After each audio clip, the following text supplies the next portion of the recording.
What is it do you like about Coke? I love the smell of it. Is raw. It's raw every goddamn year. Yes, Hey man, Lord. serve 'em raw, goddammit. Subscribe to Serving It Raw and let's keep it all the way funky, uncut, raw. Serving it raw just like my boy Gutter Kane. Yes, Lord. You the tapped in the Serving It Raw podcast. I am your host, Gutter Kane, the Gutter Man, the Pyrex Iron Chef. And today's special guest is a Brooklyn-raised rapper, entrepreneur, CEO of Federal District Records, and the creator of Educated Thug Music. He's built an independent empire through music, business, and resilience while turning life experiences into purpose. Servers, help me welcome to the show, Nymrod. What's going on, big dog? Good game. What's good with you, man? Man, What's just good with just been chilling, man. Happy to tap in with you, man, and connect with you on your musical journey.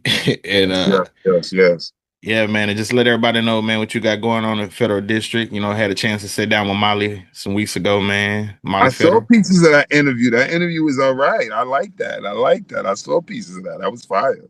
Yeah, for sure, man. I appreciate that, man. I really respect, man, what you got going, what you're doing, man. Like you're really one of those definitions of handling business. I appreciate it, man. I try to, man. You know what I mean? I try to set up a foundation for these artists to do great things. That's all I want for them is to do better. You know what I mean? To do great things. You know what I'm saying? I love this shit that we do, this music thing we do. You know what I mean? So I try to just, make it easier for artists to do it. You understand what I'm saying? So Yeah. Okay. Well, we definitely finna tap in, man, and let everybody know your story, man. So for the people who are just discovering Nymrod, I need you to take us back to growing up in Brooklyn Cooper Projects, man. So what's your origin story? I grew up in Cooper, born and raised. My brother AZ raised me. Along with my mom. Man, I was a nerd in the beginning. I got cut my face and shot my back and in my head when I was 12, and that kind of changed me into a different individual. Hustled from 13 all the way to 17, and I went to jail. I gave them 5.5 years. I met Max B when I was in jail. I did my whole 5.5 years with Max. As far as every jail I was in, he was there. And then I came home and I just started to dabble in the music. I opened up a couple of business, real estate, stock market, construction company, moving company. I just opened up a metal company. So yeah, man. Okay, let's break some of that down. So I want to start with AZ because I've seen people mention your older brother AZ, and I want people to know it's not the rapper. Right. Okay. But from Brooklyn, as somebody had major influence on you. So what did he mean to your life, and what lessons from him are you still carrying today? He meant everything to my life. I strive to be him. Perfect gentleman, but if you push him the wrong way, he'll turn into an animal.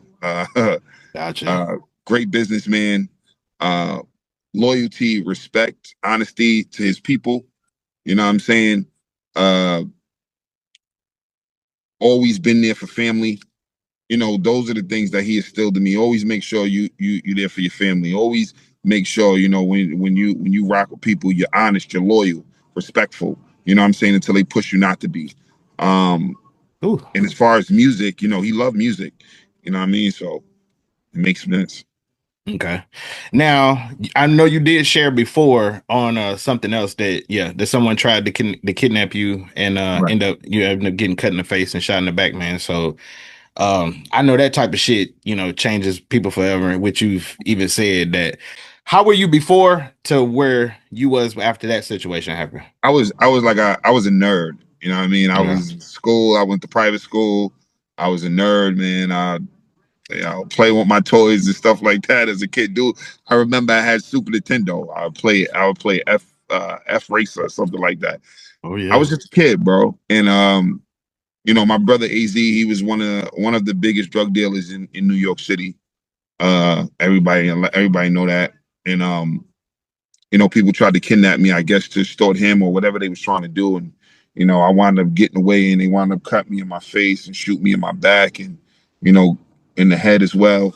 That changed me, man. Like, I had so much of anger in me, you know what I'm saying? Because I was, you know, I had multiple surgeries on my face. You know what I mean? Like, because they cut me inside, like the razor went inside my mouth. I had 475 stitches and it was 13 staples. God damn. Yeah, so I was really like I felt I was ugly, you know what I mean? Because this shit is swolled up like a big ass, you know, I had like maybe 7 surgeries on my face. You know, and I never got a skin graft because I wanted to always remember this shit. You understand what I'm saying? And it prepares me for everything that I deal with every day. Gotcha. Does your beard kind of covers it though, right? Yeah, a little bit. Yeah, you don't get a chance to fully see it. You know what I'm saying? A lot of people tell me they don't even notice it. You know what I'm saying? And a lot of ladies, they be like, "Oh, I like that. I love that." You know, they like a war scar. You know what I mean? Yeah. So Yeah. you know, maybe it helped me out. If you When you look back now, how close do you think your life came to taking a completely different path? As far as you mean what? As far as like being a regular kid and being a yeah. I was on the Tito. You know, I don't know. I don't know that one situation changed everything. If there was if that was something that would, you know, people would be like, you know, stories like, oh, what the catastrophic thing in your life that made your shit go left. That was it. Okay, gotcha. That was a life turning moment. Yeah, I think if that wouldn't have happened to me, I would have been a nerd. I would have, you know, continued to go to school, no matter what my brother shit was, or no matter what my family shit was. I would have been focused with school, work, and not wanting to be in the street. After that happened, I just didn't give a fuck anymore. Gotcha. Okay. Now for the rhyming part. Now you was rapping. Well, you was writing rhymes around this time. Around what time? Around the 12, 13? Oh yeah, I was playing with it. Like me, my brother, he would back then you used to have to stuff paper in the tapes. You know what I mean? On the top of the tapes. On each corner, yeah. Yeah. So we used to record over shit. And then you know, he had the big ass boom. My brother had the super big boom box. And you know, his favorite rapper was Big Daddy Kane. Loved Big Daddy Kane. Yeah. And you know, he would, you know, play some beats and I'll just be there rapping. Now I don't know back then was it good, but he was like, yo, that shit is good. So you know, I wasn't a writer, but I would just say whatever comes to my head. Okay. All right. Now, most people would have seen the prison as, to me, as the end of their story, especially like shit, when you talk about rapping, they're like, fuck that. But you know, you kind of turn that into your beginning. And so what changed mentally during those years? The people I met a few good people. If there's a God out there, maybe God put them in my life. I don't know while I was in there. But it's an old story. If you put a lion in a cage, that anger and that go get it fades. And all that shit that I had in me when they put me in that cage faded away. Okay, so it tamed you in a sense. Yeah. So I met a couple of people, Max B being one of them. Yeah. He the one that really got me into the music shit. That boy was just insane with his writing skills. And, you know, he always told me, yo, Nim, think out of the box. Think out of the box. He used to call me Nimmy. Nimmy, think out of the box. Nimmy, think out of the box. So, you know, I started doing that and writing. And I was dyslexic, so I wasn't really writing. I would just say things and remember it and remember it and remember it. And then I met a guy named Eric, Italian dude. He was in the opera music. This is who got me into opera music. I love opera music for people that don't know. And he introduced me to chess. And he said, in life, you always need to be 10 steps ahead. So I applied the chess to my everyday life. Anything I do in life, I'm always 10 steps ahead of my situation. I plan A, B, C, D, just in case if A don't work, B gonna work. If B don't work, then C don't work. C gonna work. Message. Yeah. Okay. Well, first, shout out to Big Valley. Yeah, shout out to Max. Shout out to Yeah, Max. yeah, Max. Yeah, I'm good to see. Glad to see him home, man. Mhm. And so, to me, what did Max see in you that maybe you didn't fully see in yourself yet at that point? I don't know. I could say what's Okay. good, buddy. I don't know. You know, I think we was just all in there. We just all trying to make music just to have the time pass. You know what I mean? So, you know, I felt like maybe we was just in there, you know, doing music to get the time to pass. You know what I'm saying? But you know, all we had was time. So why Okay. not go work on music? Why not go? And then you know, we built a friendship at Okay. that point. You know what I mean? So, you know, What's while the you in biggest? there, Oh, go there's ahead. nothing to do. While you in there, there's nothing to do. Yeah, gotcha. What's the biggest lesson Max B taught you, man, that still influences how you make records today? Always think out of the box. Always think out of the box. Always think out of the box. That's what's up. Never let a song you do sound like the same song that you did before. And I mean, you know, you can see that kind of in his music too. But yeah, he always told me that never let the second song you do sound like your first. Okay. Yeah. Oh, you can drink, man, and smoke or whatever you do. You know what I'm saying? Okay, well, I'm about to. Yeah. Shit. Yeah. About you hear me over here fiddling. Yeah, that's why I'll let people. I normally let people know ahead of time and shit, but we've been busy, me and you both. So, Yeah. now I definitely want to talk about your sound because you described your sound as educated thug music, and Right. I know that's more than just a title. So, what does that phrase really mean to you? Like, what separates it from your traditional street rap? Educated thug music is a business, a street bit. I can be a businessman, and I can be a street nigga if I need to be. Okay, gangster and a gentleman. Exactly, and that's what educated thug music is. Okay, I'm giving y'all a piece of the best of both worlds. You know what I mean? I've been in the street. I know what the street is like. We could talk about the street, the guard come back, but I don't want to keep talking about that. Let's do some street. Let's do some real life shit. You know what I mean? Because what these artists don't understand is they think music is gonna pave their way and put them in a mansion or put them in a this. It's not like that in the industry no more. You need to have other hustles. These artists, these mainstream artists that's doing, they have other hustles. And that's what I bring into my music too, to show them that there's other things out here. It's sad. A lot of these artists need a job. You understand what I'm saying? Like they do. You know what I mean? It's sad. A lot of these, you got to stop using your welfare check to pay for your music shit.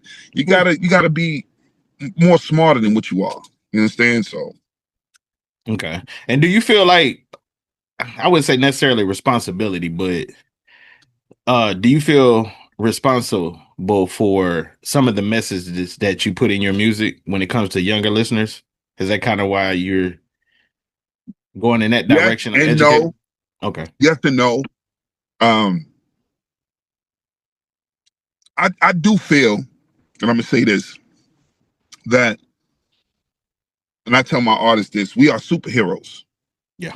We can save somebody's life with our music, or we may put them in destruction with our music. You ever heard somebody say, yo, that song make me want to go grab my gun and kill a motherfucker?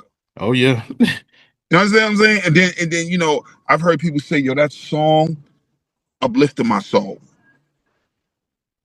So, you know, when I do my music, I'm just giving people a piece of my life. Whether it's me being a businessman, I'm giving you a piece of my life, or a piece of my life from when I was in the street. What you do with the message I'm giving you is on you.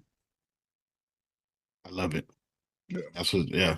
Okay, now I'm gonna fast forward a little bit to where we at right now. I know well, let's kind of go back a little bit. You work with some artists like Redman, PMD from EPMD, Right. Heatmakerz, the legendary group producers. Shout out to Arsonist. Yeah. Oh, for sure. And you've even ghostwritten behind the scenes. So, and I know like wearing a lot of hats, like the artist, the songwriter, and the collaborator. Did that change the way that you approach music? Yes, all the way. It made me more of a thinker. So it's easy for me to do music. And I enjoy writing music for people. I enjoy, helping artists. It's my enjoyment. You know what I mean? So yeah, you know what I mean? It makes, I can hear a song done. It was a guy I used to work with, big shout out to Morpheus. He always told me and always showed me, when you go in and do a song, picture it already done from front to back. Oh, okay. Picture it how you want it to sound. Picture what you're gonna say. Picture it from front to back done. And I've learned to do that all the time. So it makes things a lot easier for me with music. Is ghostwriting harder than writing for yourself? No, not for Okay. me at least. I look at that. I go back and I listen to an artist's music. I've written R&B music. I've written Glenn Lewis' first album. 75% of that called Window Pane. I wrote that. Yeah, I heard you say that in another interview. And Yeah, looked into, I wrote that. I mean, I look at an artist. I go listen to an artist's music, and then I just think about what they would want to talk about. Love, if you're a singer, if you're a street dude like PMD, he wanted real hip hop. So I wrote real hip hop for him. Ooh. Okay. Hey, have you ever been with somebody and heard one of the records that you done wrote and just like smiled this shit because motherfuckers didn't know you wrote it? Yeah. Okay. PMD was one of them. PMD, it was he played it in a room one day. Mm-hmm. And he had this song called that I wrote called Imagine. This dude Enjo, he did the singing on it. And he's playing it. He's like, yo, P, that shit is fire. And just to hear fucking Eric Sermon said it. And I didn't want to blow the spot up, but just to hear them say it was amazing. Yeah, that's what's up. Shout out to EPMD. Now, like you said before, man, you always struck me as someone ever since I met you, man, as thinking beyond making music. And so Federal District Records, multiple businesses, you got the partnership with Sony and Vamp Life, man. So congratulations on that. Thank you. And but where did your business mentality come from? Did it start with AZ?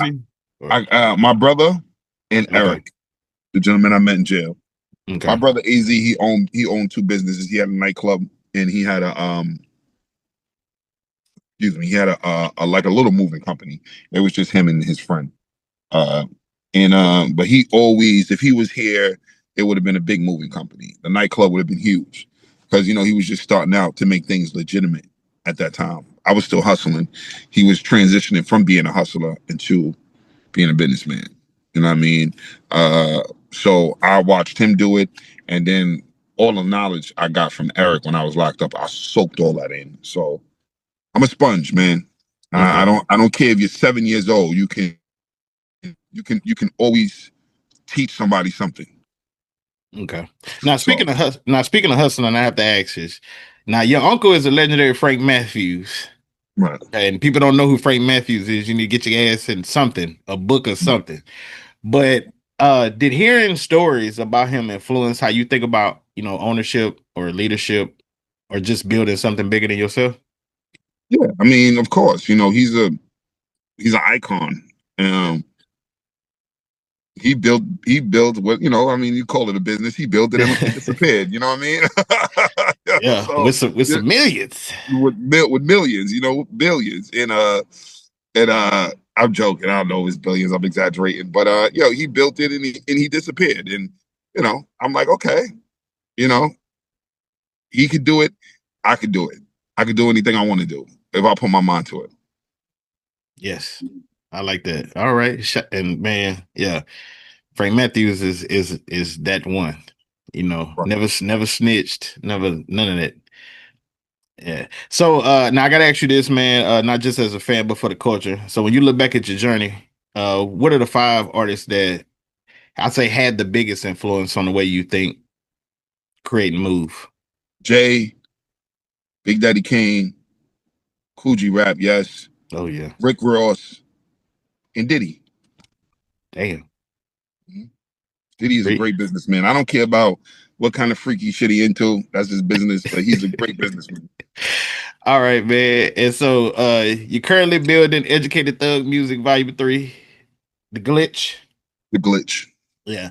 And I feel like, well, I know that you're expanding it internationally. You got, places like Tokyo and you continue to grow your 6 businesses because you had Right. 5, now you got 6. Now I got, yeah. Yeah. So at this stage, man, what motivates you more? Creating great art or just building generational wealth, proving people wrong, Proving people wrong. proving people wrong. I like to be an asshole. I am. I really am. I am. That's one of my natures. I do it on purpose because I want people to understand that there's nothing that can stop me. There's nothing when I put my mind to it, I can't be stopped. Now, music is my peaceful place. Music makes me get up in the morning and do everything that I do. All my businesses or things that I'm doing, music pushes me to get up. Gotcha. You know what I mean? That passion, that love to hear music and stuff like that. It makes me want to get up in the morning. You know what I mean? Besides my kids, of course, my children. Yeah. But music is that. You know what I mean? So music is music. I don't care if I'm 70 years old. Music is always going to be a major part of my life. It's therapeutic and it helped me through so much. Are you going to keep the Educated Thug like music series going, or Yeah, are you stopping at volume 3? I think I'm going to stop at volume 4. Volume 4 is going to be the what do they call it? Ayatollah of Khomeini. That's going to be that big one. Okay.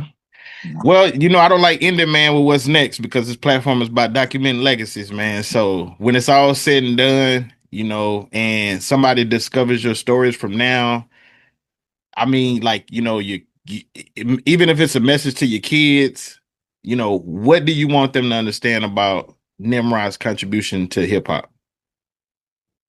I changed it. I changed the industry.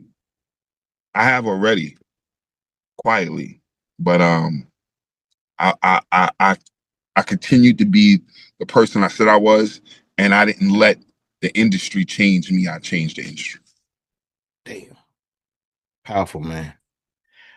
Well, hey, from Gutter Kane and Serving Raw, Nimrod, man, we want to give you your flowers, bro, like so that you can smell them now, man, for everything that you're doing, especially the whole working with artists. You know what I'm saying? Development. Like that shit is really, really fucking needed now. Yeah, I like to see artists win, man. That's always been my thing. I said it in a few different interviews I was in. I want the shit. I feel like because me and artists sometimes have fallen out, and we do because I feel like I want the shit more for them than they want it for themselves. You understand? Because I see them and I know how hard I had to work. I've never had nobody to help me do anything. I mean, now it's different. Yeah, I got Dice. You know what I mean? Dice is a tremendous help and a brother. But I've never on the come up, I've never had nobody help me do shit. And I get so frustrated when I try to help them be better and they just in the wind. You know what I mean? So I don't know. I love working with artists and I just love to see people win. I just want them to win. That's what kind of dude I am. And I'm good where I'm at. And if I'm good, I want you to be just as good. That's what's especially up. Especially if I call you my friend. Yeah. You don't want to see your friend struggle to fulfill their dream or to do anything they want to do. Right? You want your friend to always, you want your friend, if you calling them your friend, you want them to be on the same page as you are. Yeah, that's true. And you're a real one for that one, man, because a lot of people don't do that. They see jealousy and shit, or they feel like, oh, this person moving faster or doing bigger than me and shit like that, and they don't want that. But so the I don't fact care that about that because I'm rich. That shit don't mean shit to me. I had to tell this nigga that today. I don't give a fuck if you. I'd rather invest in you than in myself. You understand? I'm rich already. I'm comfortable. I got a couple of million in the safe. Facts. I'm all right. I got 10 cars. I pick and choose what car I'm going to drive every day. I don't have those problems. That's what's up. Who artists is actually signed to that you have under federal district? Molly, Fetty, Ruthless. Okay. And I'm sorry, Molly, Fetty, Ruthless, in City. Okay. Just those 4. Okay. Mm-hmm. Gotcha. All right, man. Well, before we close out, I got to put you through my white lines. I keep everything cocaine thing, man. So quick answers, no filters. First thing come to your mind. All right. Brooklyn's greatest rapper. Jay-Z. Favorite Max B record.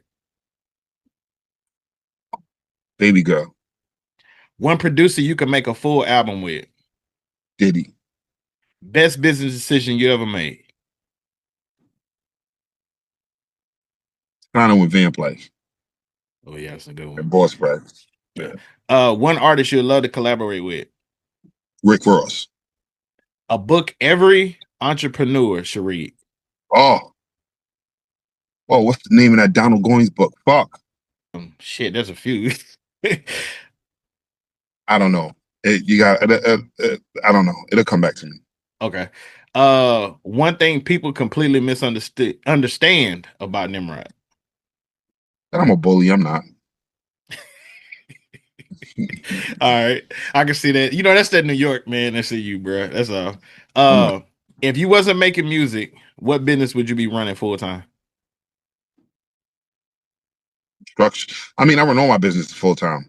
Okay. I don't. Yeah. So, is there one that you would put like is at the top of the list? Like, if you had to drop the other 5, this one be at the top.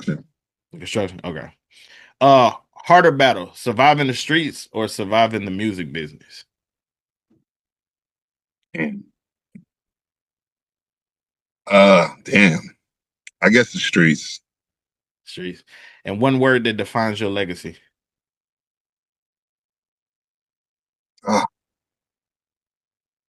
Me?